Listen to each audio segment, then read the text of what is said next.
여러분, 이 세상이 공평합니까? 공평하지 않습니까? 공평하다고 대답하시는 분은 두 가지 중에 한 가지라고 생각됩니다.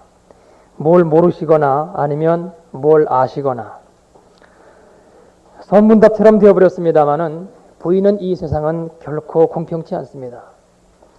악이 판을 치고요, 정의는 어디로 갔는지 찾아보기가 힘듭니다.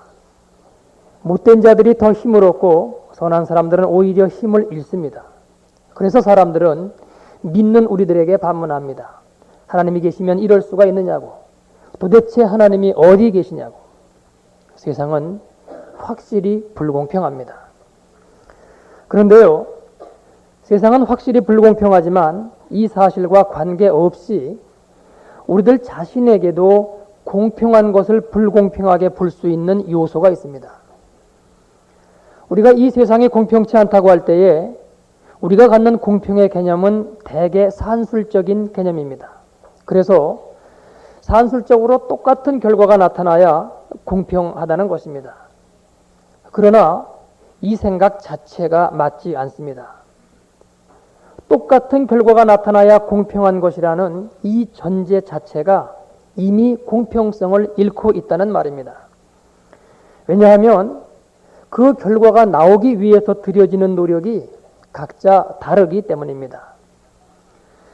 이러한 생각을 갖고 평등한 사회를 이루어 보겠다고 하였던 것이 공산주의였습니다. 그런데 많은 지식인들이 이 말도 안 되는, 도무지 성립될 수가 없는 호구투성이의 이 공산주의 이론에 넘어갔다는 것은 참으로 불가사의한 일입니다. 그들이 표방하였던 것이 무엇입니까? 똑같이 일하고 똑같이 분배받아 평등하게 사는 사회를 이룩하자는 것이었습니다. 그런데 여러분, 어떻게 똑같이 일할 수가 있습니까? 이 말 자체부터가 성립이 되지를 않습니다. 1시간 동안 똑같이 곡괭이질을 한다고 해서 똑같은 휘수를 내리찍을 수가 있는 것입니까? 구령에 맞추어 똑같이 찍었다고 가정하십시다. 그 내리찍는 힘의 강도가 똑같을 수가 있겠습니까? 하물며 하루 8시간 이처럼 힘든 육체 노동을 하는 사람과 같은 육체 노동이라도 공동 구판장에서 물건을 판매하고 있는 사람이 감당하고 있는 수고가 같다고 말할 수가 있느냐는 것입니다. 각 사람이 종사하는 일들이 천차만별인데 그 모든 것을 똑같이 8시간 일했다고 하는 시간의 기준만을 갖고 똑같이 분배한다는 것은 이미 공평치 않은 것입니다. 저는 지금 공산주의를 비판하고자 하는 것이 아닙니다. 공산주의로 대표되고 있는, 그러나 이미 우리들의 마음속에 들어있는 산술적인 관점에서의 공평과 평등의 개념은 잘못되어 있음을 말씀드리고 있는 것입니다. 군에 있을 때의 이야기입니다. 저는 사병으로 복무했는데 제대가 얼마 남지 않은 고참병들은 근무에서 열외되는 것이 통상 관례입니다. 여자분들은 무슨 이야기인지 잘 모르실 텐데요, 고참이 되면 보초를 서지 않는다는 말입니다. 그런데 어느 날 이것이 불공평하다는 바람이 위에서 불어오더니만 모두가 다 평등하게 하기 위해서 제대 전날까지도 모두 보초를 서도록 방침이 바뀌어졌습니다. 그때 저는 쫄병이었기 때문에 이것은 제게 유리한 결과를 가져왔습니다마는, 그러나 이 공평의 논리는 수긍할 수가 없었습니다. 어째서 고참병들이 근무에서 열외되는 것이 불공평하다는 말입니까? 나도 고참이 되어서 보초를 서지 않으면 도로 마찬가지 아닙니까? 그러니 그것도 공평한 것 아닙니까?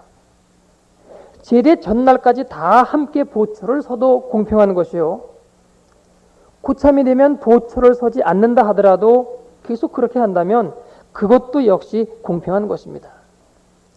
그런데 이와 같은 방침이 시달된 데에는 역시 모두가 똑같아야 그것이 평등한 것이라는 산술적인 공평의 개념이 들어있었던 것입니다. 우리는 하나님을 공평하신 분으로 알고 있습니다. 그리고 이 땅과 이 세상을 공평하신 그 하나님이 다스린다고 믿고 있습니다.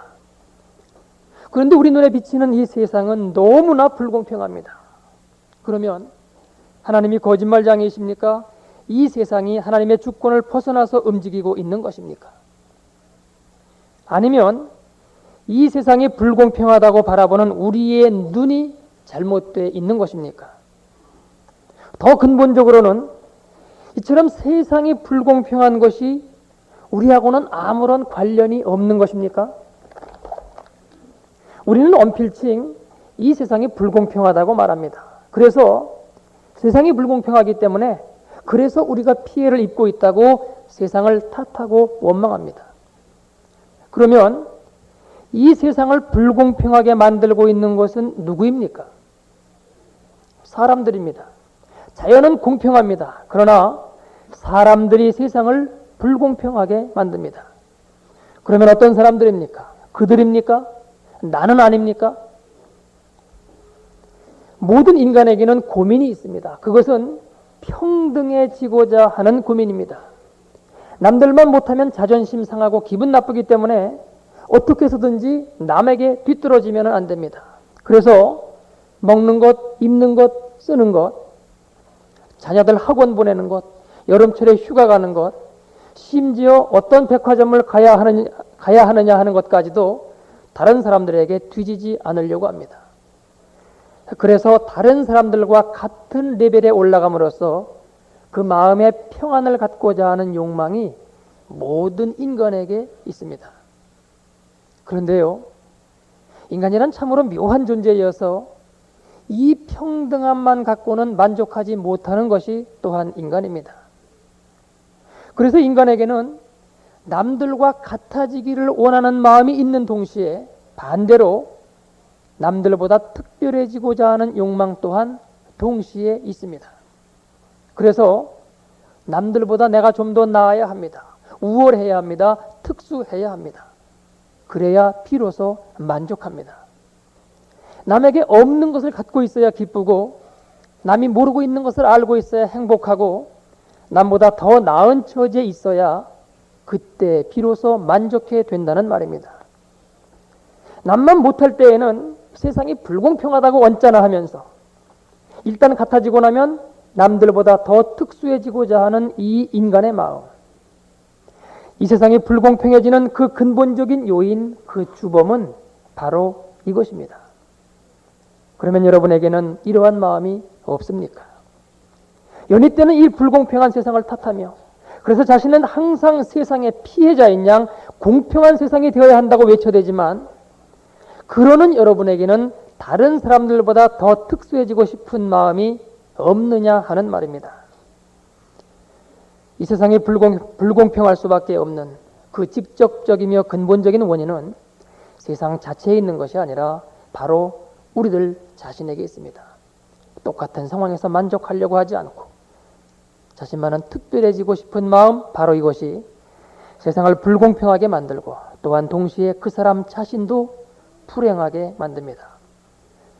왜냐하면 이 땅에서의 특수함, 우월함, 최고가 된다고 하는 것에는 만족함이 없기 때문입니다. 근자의 신문을 보면은 노 대통령이 1년에 서너 차례 정기적으로 기업에 성금을 내도록 강요하였다고 보도되고 있습니다.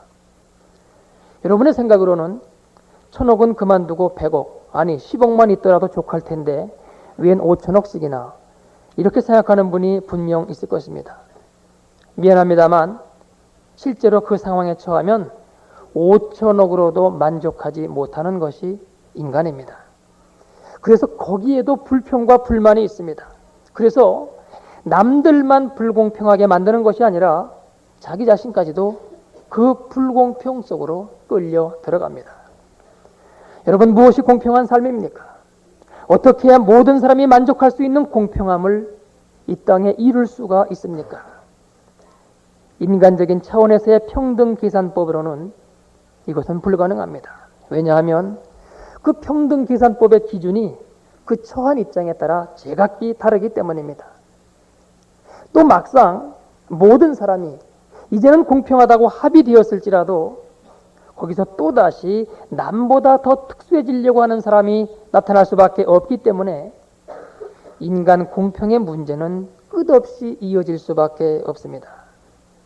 이것은 오직 하나님의 공평함 속에 들어갈 때에만 해결될 수 있습니다. 그러면 하나님의 공평하심은 어떤 것입니까? 그것은 산술적인 공평이 아닙니다. 모두가 똑같은 그런 공평이 아닙니다. 제각기 다 틀립니다. 그래서 인간적인 입장에서 보면은 불공평하다 해도 그렇게 불공평할 수가 없습니다. 그러나 하나님의 입장에서 보면은 이것은 너무나도 공평합니다. 미국에서 목회하시는 어느 목사님으로부터 들은 이야기입니다. 어린 두 아들이 있는데 심부름을 시킨다든지 무슨 일을 시킬 때에 아무래도 큰 아이여야 할 수 있는 일이 많으니까 큰 아이를 더 자주 시키게 됩니다. 그러면 미국적인 사고방식 하에 자라난 이 아들이 공평하지 않다고 불평을 한다는 것입니다. 이때 아버지 되는 그 목사님께서 타이르는 말이 아들아, 산다는 것이 공평하지 않단다. 네가 앞으로의 삶을 모든 것이 페어하게 공평하게 이루어질 것처럼 알고 살다가는 너는 세상에서 낙심과 좌절만을 경험하게 될 것이다.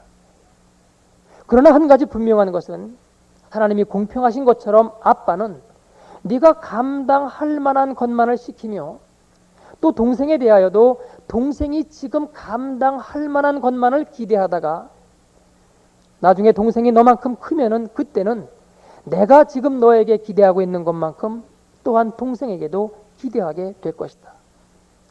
네가 보기에는 지금 아빠가 공평하지 않은 것처럼 보이지만 그러나 그때가 되면 아빠가 공평하였다는 것을 알게 될 것이다. 하나님이 우리 각자에게 허락하시는 모든 것은 그 사람의 형편에 맞추어 주십니다. 그래서 인간의 눈으로 보기에는 전혀 일괄성이 없이 불공평하게 보입니다. 그러나 작은 아이는 할 수 없는 일임에도 불구하고 큰아이와 평등되게 하기 위하여 작은 아이에게도 큰아이와 똑같은 일을 시킨다고 하면은 그것이 과연 공평한 것입니까? 이제 오늘의 본문 말씀을 봅니다.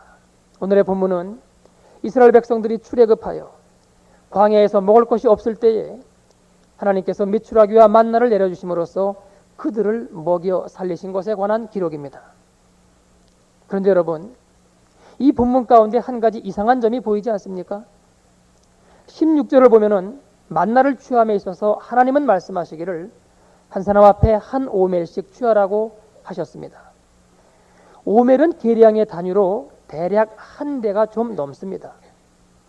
그런데 17절로 18절로 보면은 만나를 취한 결과가 이렇게 기록되어 있습니다. 이스라엘 자손이 그같이 하였더니 그 거둔 것이 많기도 하고 적기도 하나 오멜로 되어본즉 많이 거둔 자도 남음이 없고 적게 거둔 자도 부족함이 없이 각기 식량대로 거두었더라. 여기 각기 식량대로 거두었다는 말은 각각의 사람에게 필요한 만큼의 식량만이 거두어졌더라는 말입니다. 여러분, 이상하지 않습니까? 하나님이 정해주신 기준은 1인당 한 오멜, 즉 한 대가 좀 넘는 분량입니다. 그런데 어떤 사람은 많이 거두었습니다. 그리고 또 어떤 사람은 적게 거두었습니다. 그러면 오멜, 즉 되로 재어볼 때 많이 거둔 사람은 남아야 하고 적게 거둔 사람은 보충을 해야 되었을 것입니다. 그런데 이들 모두가 남지도 않고 모자람도 없이 각각의 사람에게 필요한 만큼 적당히 거두어졌다고 지금 성경은 말씀하고 있습니다. 그러면 오멜이 무슨 요수자도 부렸단 말입니까? 그러나 바로 여기에 하나님의 공평하심이 나타나고 있습니다. 많이 거둔 사람은 왜 많이 거두었을까요? 하나님은 분명히 한 오멜 정도만을 거두라고 하였습니다. 그럼에도 불구하고 많이 거둔 것은 그의 욕심입니다. 이제까지 살펴본 관점에서 본다면은 이 사람은 특수해지고 싶은 사람입니다. 적게 거둔 사람은요, 이건 그의 게으름 때문입니다. 아예 처져 있는 사람이죠. 그럼에도 불구하고 하나님은 이들 모두에게 남거나 모자람이 없이 각기 필요한 만큼 그대로 채워주셨습니다. 이것은 무엇을 의미합니까? 우리의 모든 세상살이가 하나님의 은혜로 채워지고 있음을 나타내고 있는 것입니다. 다시 말씀드리면 우리가 한 행위대로 하나님께서 갚아주시면 우리는 배가 골아 죽거나 아니면 욕심 때문에 징계를 받아야 할 대상입니다. 그러나 우리들 삶에 그 온전치 못한 것들을 다 당신의 은혜로 덮어주시고 감싸주십니다. 그래서 오늘 여기까지 우리를 인도해 주셨습니다. 그러면 우리가 우리의 삶을 불공평하다고 불평할 수 있겠습니까? 내가 나라고 내세울 수 있는 것은 모든 것이 하나님의 은혜로서만 가능하였던 것인데 뭘 다른 사람과 비교해서 공평하니 공평하지 아니하고 말할 수가 있단 말입니까? 오늘의 본문은 하나님께서 우리의 삶을 이렇게 인도하고 계시다는 것을 보여주고 있는 내용입니다. 여러분, 만나 자체가 하늘로부터, 즉 하나님께로부터 거저 주어진 것이라는 점을 기억하십시오. 사도 바울의 말대로 여러분의 삶 가운데 받지 않은 것이 무엇이 있습니까? 그런데 무슨 불공평함이 있다는 것입니까? 불공평함을 말하려면은 여러분에게 있는 것을 모두 내어놓고 이야기하십시다. 가장 끝에 가서 내어놓을 것이 무엇입니까? 여러분의 생명입니다. 생명 내어놓고 난 후에도 불공평하다고 말할 수 있는 분은 여기 아무도 없습니다. 생명이 없으면 아무것도 없는 것입니다. 다른 피조물들이 아무리 많이 있어도 그에게는 없는 것입니다. 도대체 우리가 무엇입니까? 하나님이 은혜 베풀어 주심으로써만 존재할 수 있는 것이 우리 아닙니까? 게다가 우리의 삶에 필요한 이것 저것까지 덧붙여 주시니 이건 은혜 위에 은혜 아닙니까? 그런데 무엇이 불공평하다는 말입니까? 여러분, 사람을 보지 마십시오. 다른 사람과 비교하지 마십시오. 인간 사이에서는 공평한 것이 아무것도 없습니다. 그러나 누구라도 하나님 앞에 진실된 자세로 서기만 하면은 이 세상에는 불공평한 것이 아무것도 없습니다. 현대인들이 주로 공평의 기준으로 삼는 것은 돈입니다. 그러나 여러분, 어떻게 우리의 삶을 모두 돈으로만 측량할 수 있다는 말입니까? 돈과 관계없이 우리의 마음으로 받는 것도 있고 깨달음으로 받는 것도 있고 지식으로 받는 것도 있고 경험으로 받는 것도 있고 명예로 받는 것도 있고 어떤 노하우로 얻는 것도 있습니다. 또 사랑, 우정, 기쁨, 존경 이러한 것들을 어떻게 돈과 바꿀 수가 있단 말입니까? 바꿀 수도 없거니와 설령 바꿀 수 있다고 하더라도 여러분, 이러한 것들을 돈과 바꾸시겠습니까? 눈을 똑바로 뜨십시오. 하나님이 다스리는 이 세상은 너무나도 공평합니다. 너무 평범한 이야기가 되겠습니다마는 우리는 세상에 태어날 때 모두 공평하게 태어났습니다. 물론 좋은 병실에서 태어날 수 있고 오막살이 시골집에서 태어날 수도 있지만 그러나 모두 벌거숭이로 태어났습니다. 죽을 때는 어떻습니까? 1억짜리 무덤에 묻히든 남의 산 한 모퉁이를 빌려서 묻히든 다 똑같은 모습으로 되돌아갑니다. 그것은 태어나고 죽는 것의 이야기이지 우리의 삶의 모습은 불공평하지 않습니까? 그렇지 않습니다.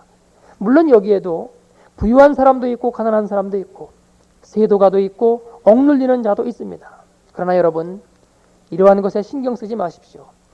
인간의 공평함이 이러한 것에 달려 있었다면 우리 주님은 분명히 이런 사회적인 이슈를 들고 나와서 말씀을 선포하시고 제도를 고치고자 하셨을 것입니다. 그러나 인간의 공평함이 근본적으로 이러한 것에 달려있는 것이 아니기 때문에 주님은 이러한 것들 자체를 변혁시키려 들지는 않았던 것입니다. 대신 이미 우리에게 주어져 있는 상황에 대하여 그 어떤 상황이라고 하더라도 모두 공평한 것이니 범사에 감사하라고 사도 바울 선생은 말하였습니다. 한번 생각해 보십시다. 우리들 가운데 처음부터 부자였거나 가난한 사람은 별로 없었을 것입니다. 그래서 여러분, 부하게 살아보기도 하시고 가난하게도 살아보셨을 것입니다. 과연 어느 쪽이 행복하던가요? 부자면은 반드시 행복하고 가난하면 반드시 불행하던가요? 반드시 그렇지만은 않은 것입니다. 가난하면은요, 대체로 형제간의 우애가 좋습니다. 서로 아끼고 도와주면서 그 가정을 힘을 합쳐 세워나가기 시작합니다. 그런데 그 가정에 돈이 들어오기 시작하면 그 좋던 형제간의 우애가 언제 그랬느냐는 듯이 깨어지기 시작합니다.